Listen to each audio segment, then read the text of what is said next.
All right, guys, welcome back to another episode of Southern Scrap Nations podcast. I'm your host, Daniel Jonas.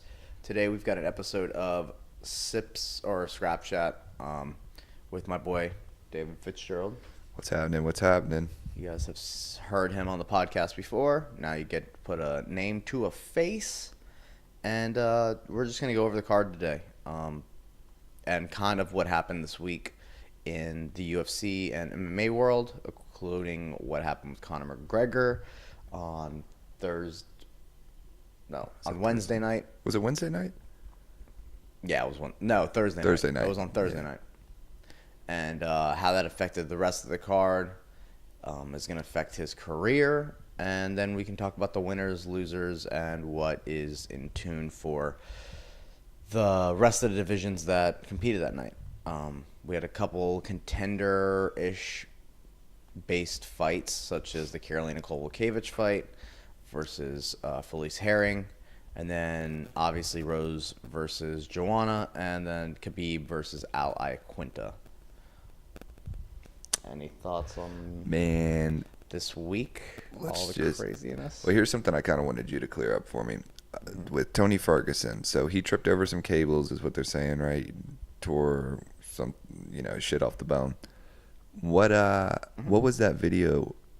It was on Khabib's Insta. It was been on what's his name, Shane, whatever, from Fight Tips. He had it up there of him kicking that pole, or you know what I'm talking about? He's just like unloading on that metal. So what he described, that's what's crazy is Tony cleared that up. That video is actually from his last fight camp.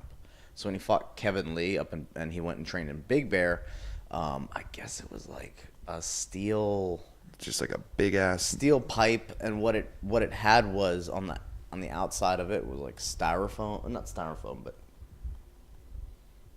just some sort of padding. Obviously, you're not kicking a steel pipe straight up, but yeah, every time you heard it, it sounded like he was kicking a steel pipe. Okay, so that had nothing to do with this at all.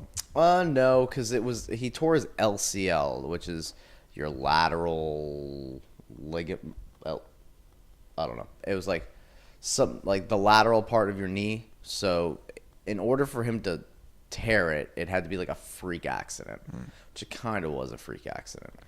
As he turned, imagine when you step on the ground and then let's say you want to take like a 90-degree turn.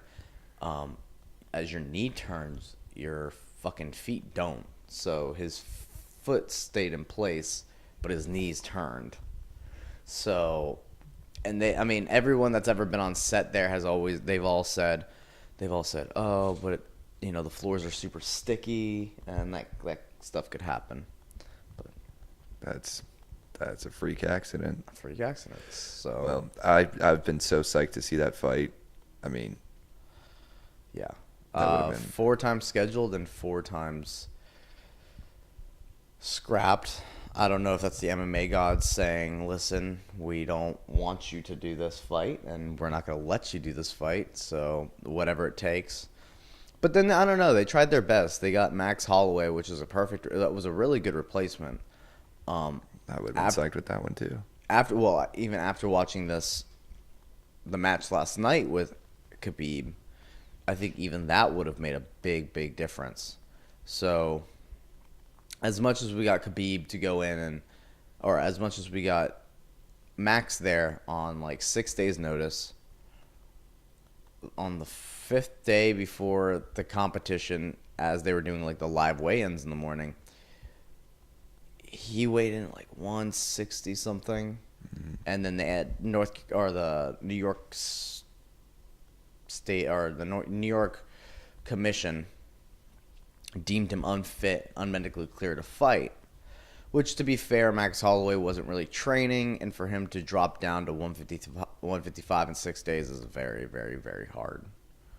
So then that fight got scrapped. So then they went to their second or third option, which were Anthony Pettis, because he was supposed to originally fight Michael Chiesa. Now, we can get into what happened there. On this card, right? Yeah. So what happened was there was a couple fights that were supposed to happen last night due to some antics from Conor McGregor coming into Brooklyn, and all started with that whole Khabib and Artem Lobov altercation that I talked about on my previous podcast. So Conor and his goon squad came rolling up into New York City, and right after media day, he and his goons were trying to find Khabib's bus to take him off the bus to try to like start a fight, and how dare you come after my boy Artem Lobov? I'll fucking kill you and all this. And then like he ended up throwing a dolly through a window, a bus window. But what pisses me off about it is it was a bus full of the red corner fighters. So that essentially just means people that fight on the red corner, they all do everything together, because it wouldn't make sense if you had the blue corner and the red corner together, because they're fighting each other. Khabib wasn't even. Khabib was on the. I mean, he was in the bus. Oh, okay. He wasn't even like near it when it had like all that. When he threw it, the dolly went through a window, and the window was right next to where Michael Chiesa was standing, and glass went in his face. He got cut in the face, and he did a good awareness. He's like, I don't want to touch my face, because if you touch your face with glass, you'll most likely just keep fucking it up even more. And then Ray Borg suffered not necessarily at that moment, but a couple hours later. A couple of his corneas were cut due to the glass, and that essentially took 3 fights off the card. Artem Lobov being a part of the whole shenanigans. That's why he's off the card. That's why he was off the card. And then Anthony Pettis and Michael Chiesa couldn't fight because Michael Chiesa had lacerations in his face due to the glass. And then Ray Borg had to pull out because of the cut corneas. So you lost really compelling matchups. I was really looking forward to the Michael Chiesa Anthony Pettis fight. And then I always like watching my boy Brandon Moreno fight. So that was a bummer. So with all that happening, what is that? Pettis was going to fill in for Holloway, right? He was, because as we talked about, Max Holloway was deemed physically unfit to fight due to his rapid weight cut program. He didn't look so hot, everybody was looking at that video of him cutting weight next to Khabib, but even there, he wasn't looking so hot. I think it was you see it in the face. Yeah, I think it was like the media day. The media day obligations, he's drained. He's like a fish. And Khabib, I mean, he was drained too, but you can clearly see that there's a difference between whether or not you train for and you train nutrition, and you get on a nutrition plan, and you work for 6 weeks to get that weight down. As much as Khabib did kind of look sucked out, he wasn't like Max. I think was taking like heavy breaths. He was clearly out of shape, because you're going from 0 to 60 to cut weight. To cut weight, you need to exercise even harder. Yeah. Harder with no food in your body, after he wasn't even really training in Hawaii. In Hawaii, he was spending more time with his family due to his his ankle injury. And I mean, it would have been a compelling fight. It just, I don't want to see Max Holloway die, due to weight cutting issues. So Anthony Pettis tried to step in because he weighed in at 155.2 pounds. So they were like, all right, well, you got 2 hours to cut the next 0.2. And then all of a sudden, those conversations stopped. And it looked like Anthony Pettis was asking a little bit too much to fight Khabib. According to the UFC, they counter-offered, and Anthony Pettis is like, fuck no, this is Khabib on 2 days' notice. How about you guys fight? Which I don't get. Just pay the dude. Pay the dude. You've already fucked everything up. Yeah. I mean, it's like, just pay him. How about you guys step in there with Khabib for, not $1 million? So then Paul Felder, who was originally supposed to fight Ally Quinto, was like, I'll step in and do it. He weighed in at 155. However, the commission deemed his ranking not high enough to fight Khabib. I don't know what that means, but I guess because he wasn't in like the top 3 or whatever, he couldn't fight. Not the top 3, but like top 15. So then they went to Al Iaquinta. Al Iaquinta stepped up, took the fight. The only native-born New Yorker on the card. And, there was a little bit of speculation if Al Iaquinta won. Would he become the UFC lightweight champion, or is it only when Khabib won? Dana White kind of, like, I don't know, he kind of cleared it up. He's dancing around this shit so hard. I know, he's like, yeah, I know, Al Iaquinta will recognize him as being the lightweight champion, even though it clearly stated, like, if Al Iaquinta can't, because he didn't make weight. So where does that leave Tony? Well, Tony's technically the lightweight champion of the world. The whole Conor thing was probably the best thing to happen to Tony, because now you're kind of forced to make the Khabib versus Tony fight again. I want to see this. I want to see fight. it, but I mean, that's the only option. If Conor goes through legal troubles, and most people don't know, Conor coming to New York not only watched his boy Artem Lobov fight, but it was to set up a fight agreement. Well, how with do the you UFC, right? Yeah. Contract negotiations with, Oh. Damn, dude. You watch Conor, you watch how he's just walking around acting, and it's like, when he rushed the cage, and like when his boy won, whatever that was. It's not that he's doing anything wrong, really. I mean, he got heated with the ref or whatever it was. But you watch his behavior, and it's like watching that person who's a little too coked up at a party try to interact. It's not like they're doing anything wrong. It's just awkward and a bit uncomfortable. Sure. Like he's running around too much. Like he's physically running around too much. I don't know. It's just, I think he's got some weird behavior going on. I think the Bellator. Yeah, that whole Bellator was crazy, because there was a moment where he was running like through the cage at Mark Goddard, and it's like, if you told me to run that way, I wouldn't run that way. You know what I mean? Jumped in and pulled guard. Yeah, that was weird. He ran like he was on drugs, like on coke, because it's like sporadic movement. Mm-hmm. It's like he was running, but it was like all out of tempo, and you look at him, you're like, you're a professional fighter, you're a professional athlete, like, why are you running like an idiot?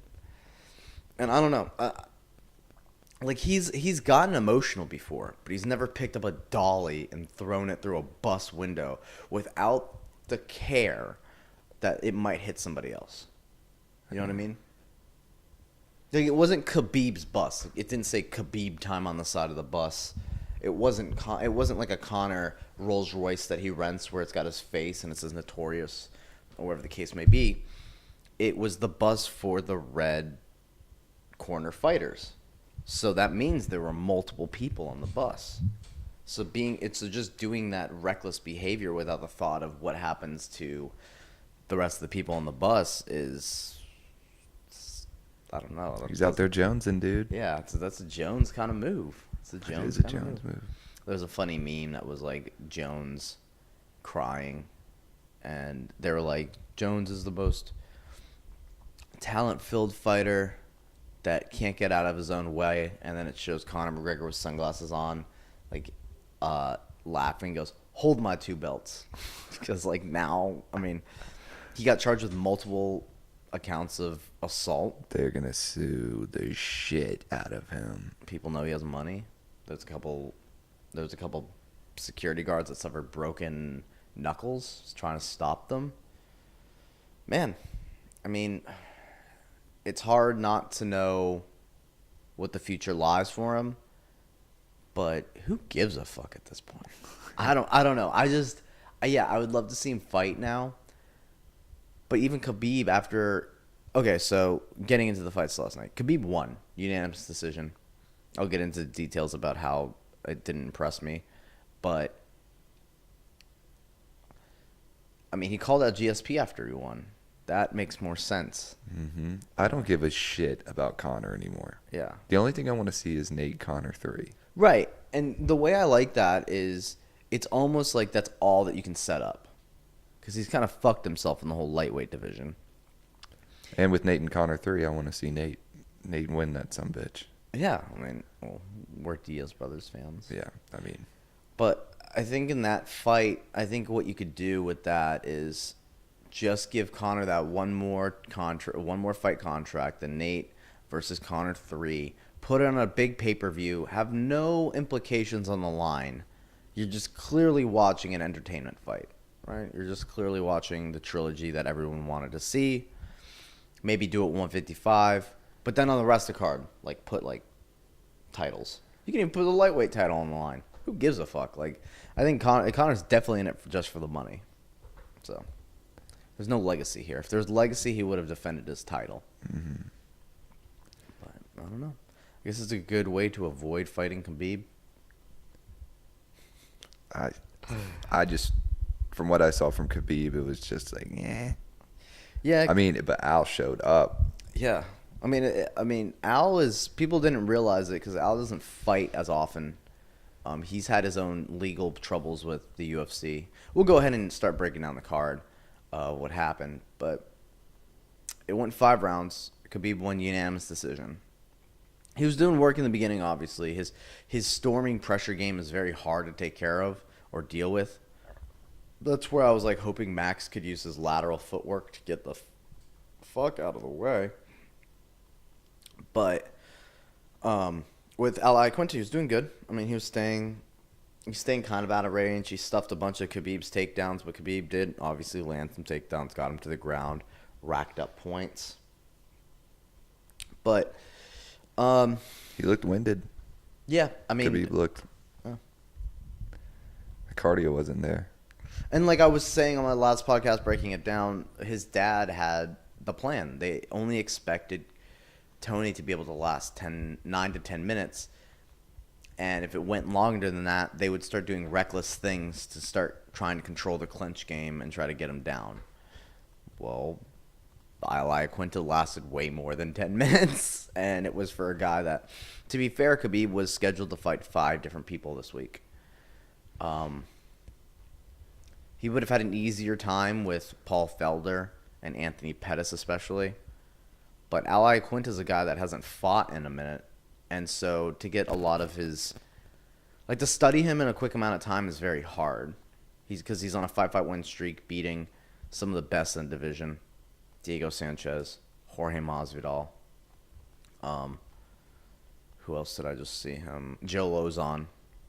And he finished a couple of them. And he's got great wrestling. Comes from a wrestling background. He's got heavy boxing hands. Trains out of Ray Longo's gym. Is like the 155 version of Chris Weidman. That's the way you want to put it. But he did well. 5 rounds. 5 rounds. I'd like to see him again, for sure. Al Iaquinta? Yeah, I mean, not with Khabib, but I don't know. Khabib was just throwing some trash at the end. I did like that he finally aired it out a little bit and started striking some. His striking wasn't too... I mean, the big takeaways, and Joe Rogan was a little bit biased on it, but he was, I mean, not biased, but he was very critical in the sense of Khabib, whenever he would get hit, he would back up straight with his chin up in the air. Granted, he would keep his like right hand close, but it would be hard to fight a guy like Conor, right? Who, if you're just backing straight up, he's gonna leave if you leave your chin exposed. Or a guy like Tony Ferguson, who he fights that way himself, but I also learned that Khabib doesn't mind being pressured backwards. Al Iaquinta, pressured him forward. Like I said, he's not the Tony Ferguson. He's not a Conor. He's not even an Eddie Alvarez. So I think the hype behind Khabib, this legendary status of his, is, I don't know. It kind of sobered me up to the whole legend of who he is. Tony would have beat him. Yeah, I think fourth round. Because Ally Quinta was doing work in the fourth round. Khabib didn't even go for it, or he went for takedowns. They all got stuffed. Al was hitting him some hard shots. You were saying earlier today, I could see Tony just darsing his ass. Yeah, and I think what happens is what I was gonna predict was. So Al's got that same mentality that Tony does. You have to like kill him to get him out of there, and Khabib didn't go for a finish. So what makes me think is the times that he took Al down in the very beginning, those are all the times that Tony would be elping up with elbows. He would just start using that onslaught of elbows, throwing up submissions, creating the scramble. And Ally Quinta stood up. Like, he didn't technically hold Khabib, or Khabib didn't technically hold him down the whole entire time. As much as it was a dominant fight, Khabib jabbed his face off at the very end. It wasn't Edson Barboza. And maybe Edson Barboza is the more overrated fighter. Right? Even though he's got powerful spinning kicks, switch kicks, all the best Muay Thai out there, there's a possibility that and what I meant to go back to the whole Tony Ferguson thing is I think after cutting him up and then that fourth and fifth round, seeing how tired he was, that Darce choke just seems more of like an option constantly. I just think it's built for a guy like Khabib who shoots in very terribly. And when you watch Ally Quinta stuff his takedown, just an old school wrestling, just push the head down and kick the leg out. That's all it took. And Tony's got way better wrestling than Ally Quinta. Way, way better wrestling than Ally Quinta. Oh, man. It was, I don't know. It just wasn't really what I was looking for. However, Thuggy Rose, bro. Yeah, dude. Thuggy Rose. Yeah, I call that shit. No. It was one of those moments where I did say Rose was winning, but I thought she was going to do it the same way. Her left hand was landing. She was throwing like shovel punches. The left hook. I'm using everything with my right hand, but the left hook, the jab. Her boxing was just her uppercuts too. She was just waiting on them. Oh yeah. So she stuck to the game plan that was Rose is a little bit longer than Joanna, so she would hit her with 2 strikes, 3 strikes, and then get out. But then around the third round, Joanna started picking it up, and the fight started leaning a little bit more to Joanna. She was using her leg kicks, keeping lateral movement, just like I thought she was. And anytime Rose got close, she threw those knees in the clinch. Rose has a kryptonite to knees in the clinch. And then, so then the 5th round came, and then Rose just turned it the fuck on, took her down. Really just peppered it up with those like lead uppercuts, unorthodox movements. As much as she won a kickboxing match, she won a MMA fight, because the type of movements that she used in that MMA fight are not movements that you use in kickboxing and Muay Thai. And I think that training of Valentina Shevchenko, who has beaten Joanna 3 times in Muay Thai, and not like knocked her out, but went rounds with her. I mean, that's a lot of not tape essentially. I mean, there is tape, but it's a lot of knowledge you can pick from someone's mind, right? It's a lot of knowledge of, I've fought this girl this many times, and this is what she does.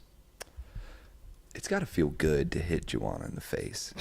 Like you look at Rose, she's got kind of like the chubbier cheeks or whatever. You're probably just not getting the same satisfaction. But Joanna's got that like tough, like rigid face that once you crack that sucker, you're getting all nose. That's got to feel damn good. I also think like it's the Anderson Silva effect, where you get a guy where he's known for not getting touched, and then if you can just like land one shot on him, he's just like, ooh, that feels nice. Yeah, like who else got to do this? Mm-hmm. Like when Chris Weidman knocked him out, like I couldn't imagine, because like this dude was known for being like, maybe if you grounded and pounded him, whatever like Chael Sonnen did for 5 rounds, like that makes sense because that's not his like forte. But if you just stood up with him and just was like, "What up, son?" and then like knocked him out, I couldn't imagine. They were both pretty fucked up looking in the face after that fight. Who? Joanna and Rose. Joanna was, whoa. Yeah.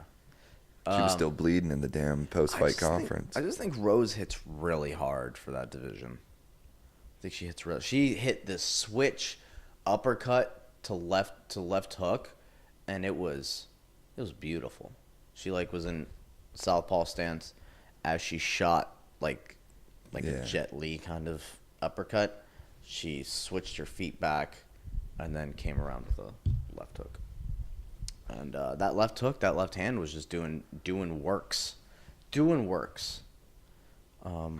yeah, so the co-main event, the main event, what I can take away from it for the future of everybody that just fought. Khabib, he called out GSP. I don't want that fight. Give me the GSP fight. Blah, blah, blah, blah. Move on. Don't need this Conor bullshit. Conor can fight Nate like we were talking about. And then Tony maybe you set up the Tony Ferguson Khabib fight. I don't know. Same night. Yes, I don't know. Oh, I don't know. Maybe New York. Yeah. Well. So after the post-fight press conference or the post-fight speech, Khabib wants to fight GSP in Madison Square Garden in June. That would be sick. That would. Mm-hmm. I would rather watch Khabib versus Ben Askren. Ooh. Because Dana's not letting that happen. No way. No way. But GSP. I was thinking Woodley, but I think Woodley. If we saw that, so Al Iaquinta necessarily didn't rock Khabib. If you keep tapping on that goddamn mic stand. See? I think if Woodley fought Khabib, he got not tagged. He got tagged by Michael Johnson, but he's been hit. And I think Woodley's one of those guys where you just can't make that mistake. Where if you pressure forward and he just like lands one shot. That dude's got a cannon. Yeah. So I don't think Khabib, that makes a little bit, I think that makes less sense. Whereas if you go against a guy like GSP, he's not knocking you out with one punch. Or if you go against a guy like Ben Askren, he's not knocking you out with one punch. I don't know why. Ever since the GSP comeback, I want him in the mix. I want him in the mix more. I like what he did. Yeah, GSP's all right. GSP is like a shell of his former self. Yeah. With that Michael Bisping fight, I just watched it and I go, yeah, I mean, he got Michael Bisping down and choked out Michael Bisping. But you put GSP in there against Robert Whittaker. Right. I kind of like seeing how old school handles new school. I think that's what I'm enjoying about it. But like, to me, old school, like GSP's not to me considered old school. Because if he wanted to, he would still be in the pool of fighters right now. Right? If he wasn't as famous, if he wasn't making all the sponsorship money that he did, he would still technically be fighting. Because he's still relatively young. Right? If Johnny Hendricks is still fighting, GSP would still be fighting. However, if the way that I look at that is old school versus new school, well, I don't really want anyone to watch that, but I guess more like an Anderson Silva. You're gonna say that because he's like because he's 40 something. You're talking about actual like I don't ever want to see BJ Penn back. BJ Penn wants to come back if there's a fight in Hawaii. Oh my god. Yeah, like I'm done with that. But like he never. I don't want to see. What if Matt Machida. Hughes came back? Like Matt Hughes. Yeah. That's what I want to see. You want to see old school versus new school? Hughes could be. Hughes is like coming out of getting hit by a train, and he's like, I'm doing it. I'm gonna fight Khabib. Yeah. It's gonna happen. Like I just wonder sometimes, like what would like. I'm not saying Hoist Gracie or anything. I'm talking about like the guys that like are a Brandon Vera. Yeah. Or some of those guys.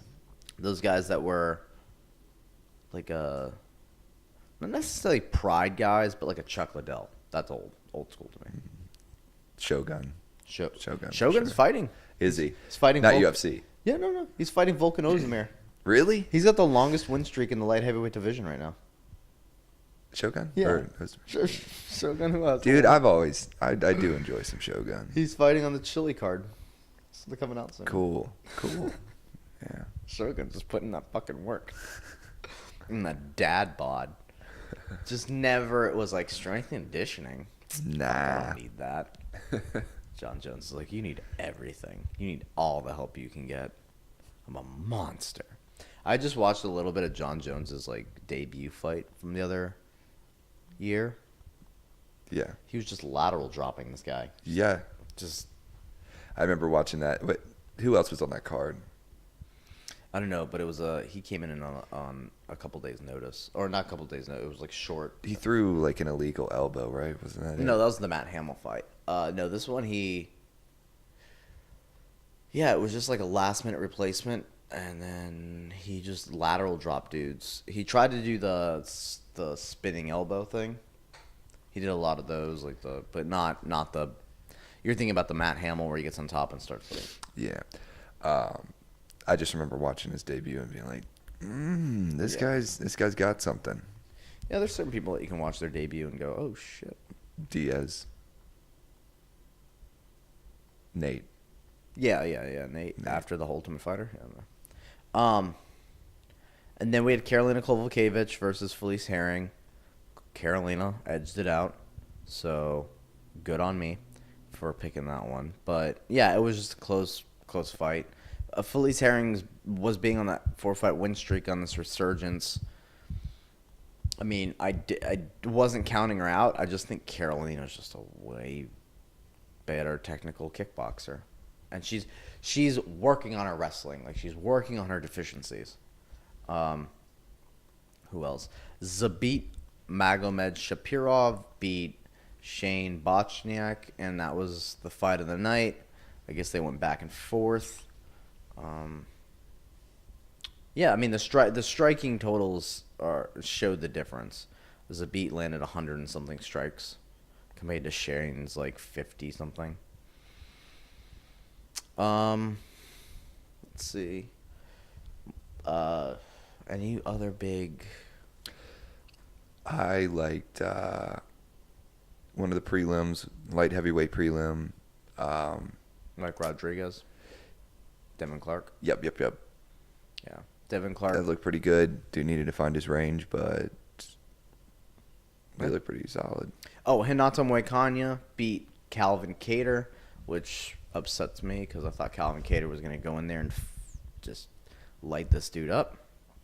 But Rafael Moicano, or Moicano is just, I don't know, he's a beast. They're big 135ers. So, or 145ers. So it's, it's a different look. You're not getting the quickness. They're just tough. They're tough guys. And then let's see. Who else? Ashley Evans Smith. She beat Beck Rawlings at the 125 weight class. So moving along in the flyweight division. And then let's see. It was a pretty decent night of fights. It's a pretty decent night of fights that could have been a way crazier night of fights. Mm-hmm. So what's up next? What are you looking forward to? Dillashaw Garbrandt. Yeah, so the Dillashaw Garbrandt, they did the UFC 225 or the UFC 25th anniversary press conference. So they announced a bunch of fights. So the RDA versus Colby Covington fight is not taking place in Brazil. It's going to be on the Chicago card. God damn it.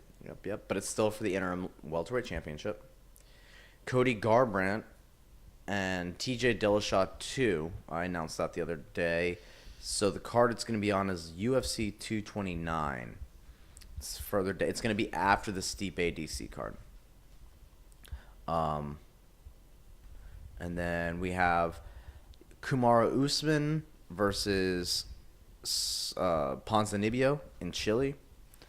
Amanda Nunes versus Raquel Pennington for the UFC 224 Rio card. And then the most recent fights coming up are Kevin Lee versus Edson Barbosa. There's a lot of good fights on that card. And then the Justin Gaethje versus Dustin Poirier. So lightweight is now unraveling itself and trying to figure out who's going to be the next contender and who's going to fight Khabib or whoever next. Tony maybe next. I don't know. Make that fucking fight happen. I'm surprised. I don't know. Ally Quinta did a very good job. Can't take anything away from him. But I don't know where that leaves him, right? Because I'm trying to think on who's up there. Kevin Lee's up there. I guess you could do Ally Quinta versus Kevin Lee or Ally Quinta or against Barbosa.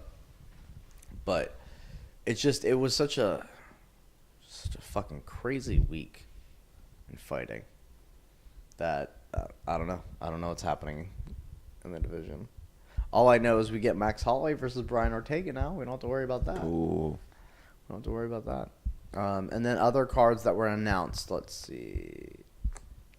Oh, well, the Jimmy Rivera versus the Jimmy Rivera Marlon Moraes fight. That's all set. That'll be cool. Clearing up the 135 division there.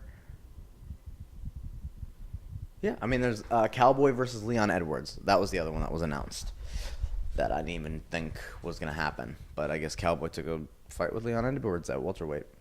And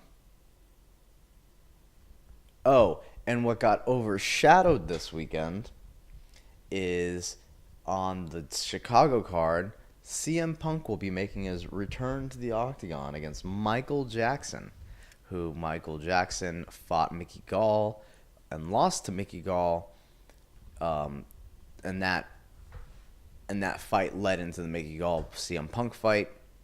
So now CM Punk, I guess, is going to fight the loser of that fight. But we'll see. I don't know. I do not know. Other than that, there are not too many cards.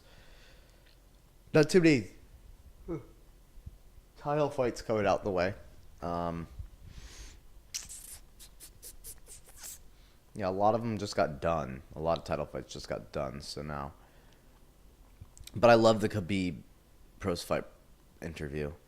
He goes, give me like 30 minutes and I'll fight anyone. Get Tony in here.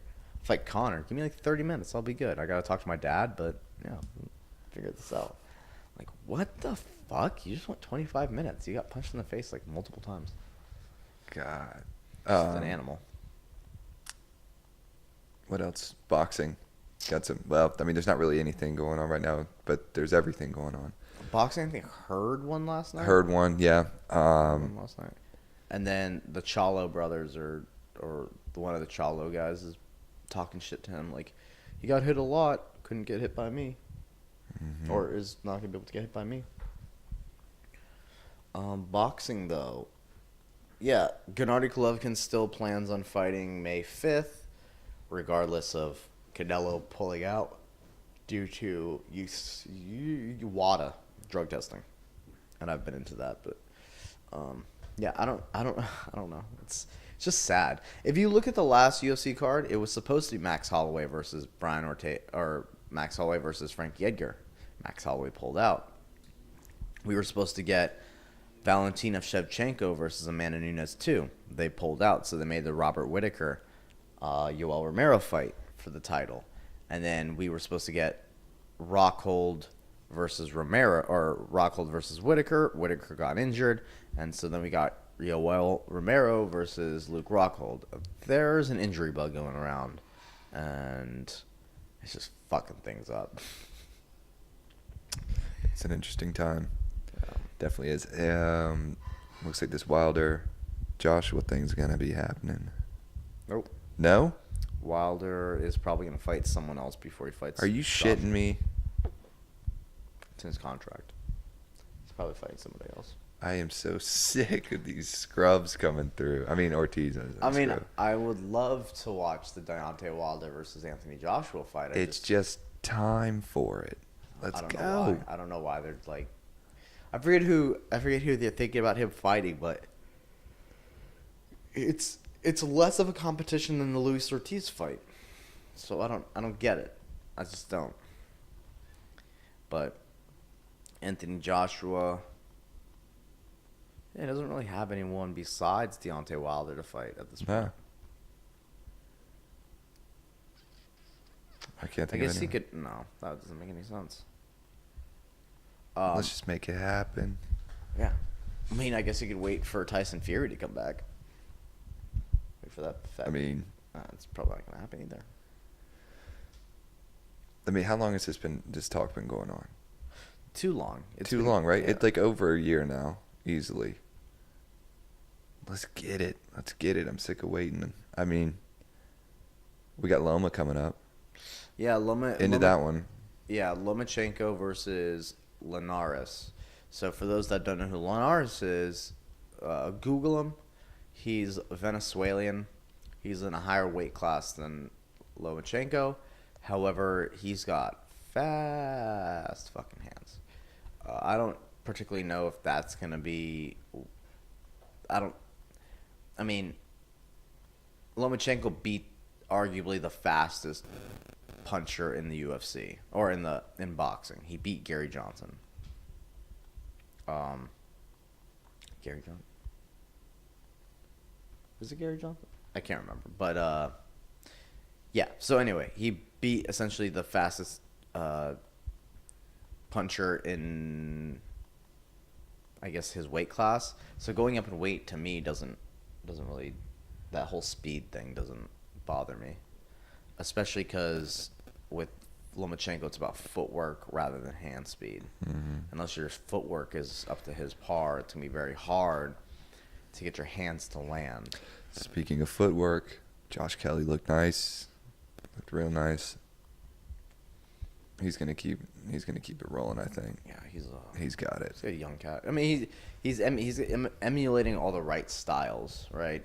He's not emulating the bad ones. Right. So he's trying to make this. He's not, as much as he probably loves Roy Jones and Floyd Mayweather, he doesn't stick to trunk movement. He uses his feet to create the angles, which God damn, he can get some angles. Makes every difference in the world.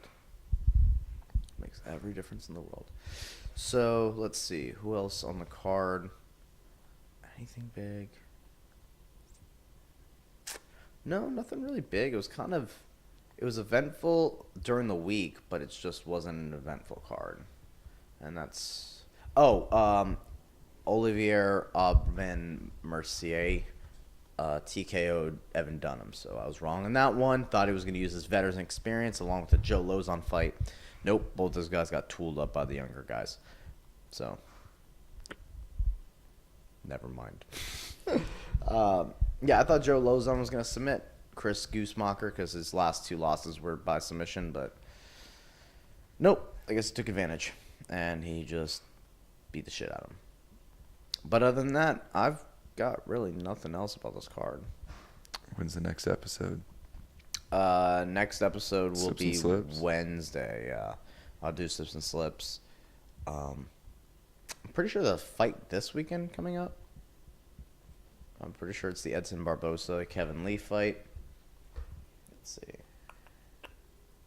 And then obviously you got Dustin Poirier versus Justin Gaethje, and that'll be fun. So, all we got going on is... Oh, wait. Reverse that. Flip it and reverse it. Poirier versus Gaethje is April 14th, and then Barboza versus Lee is April 21st. So, get your tickets now. I don't work for the UFC. I don't know why I said that. Buy your tickets. Buy the pay-per-view. Let's see. Who is the main event on the card? Or who's on the main card? Wilson Hayes, Tim Bosch, Michelle Watterson, Israel Adesanya, the style bender. He'll be back on there. Courtney Casey, Antonio Carlos Jr. He's a very good jiu-jitsu practitioner. John Moraga, Brad Tavares, Christoph Jocko, Diego Lima, Yushin Akami, Luke Sanders will be on it. And Carlos Condit versus Alex Oliveira, which was supposed to be Carlos Condit versus Matt Brown. But, shit happens. Matt Brown got injured, and here we are. And then for the Barbosa-Lee fight, let's see. Obviously, Barbosa-Lee, Frankie Edgar versus Cub Swanson, David Branch versus Thiago Santos, Aljamain Sterling versus Brett Johns, Jim Miller versus Dan Hooker, Ryan LaFleur, Alex Garcia, Magomed Bibulatov. I don't know who that is. Don't know who those are. Corey Anderson, Pat Cummings, Leslie Smith versus Aspen Ladd, and Tony Martin versus Kieta Nakamura. So, relatively pretty stacked cards when it comes to matchups, but big name wise, you don't get any of that big name flair. By the way, Brock Lesnar is coming back to the UFC. Let's get it. There's a chance that Brock Lesnar fights the winner of Stipe versus DC. What I learned was that Brock Lesnar is on contract with the UFC still. He's on a multiple fight contract with the UFC, but he's also got a contract with WWE. So it's not like he has to be re-signed. He just has to re-enter the USADA pool. So, Want to wrap it up? Yeah, These are kind of killing my ears. All right, bud. Where can we find you? What are you doing? Follow me on Twitter at UGFits. Got a new podcast coming out, the Odyssey podcast with 2Ds. Check it out. It should be available sometime this month. On SoundCloud, we're starting it out. Sweet. Then I'm going to need you to show me how to get on iTunes. Okay. Yeah. It's going to require a lot of jerking off of high Apple executives. I'm down to do whatever I have to do. The hashtag #MeToo movement. But I'll do it for the views. I do it for you guys. So we got the camera now. Yeah, we got the camera, I guess. All right, so you can find us on YouTube, iTunes, Spotify, and Google Play, as well. Like I said, YouTube. Subscribe to the channel. Like I said, Sips and Slips will be out Wednesday. And what else? This weekend or Sunday, I'll try to do a post-fight breakdown of the fights that happened this past week or the coming up weekend. Other than that, I got nothing. Hopefully, some interesting shit happens in the news this week. Something will happen. We'll get more into the Conor thing because I'm sure you guys want to hear all about it. I could care less, but I'll do it for you guys. Yeah, so we're gonna wrap it up, and I hope you guys have a good rest of your Sunday and your Monday starts off right. We'll talk to you guys later.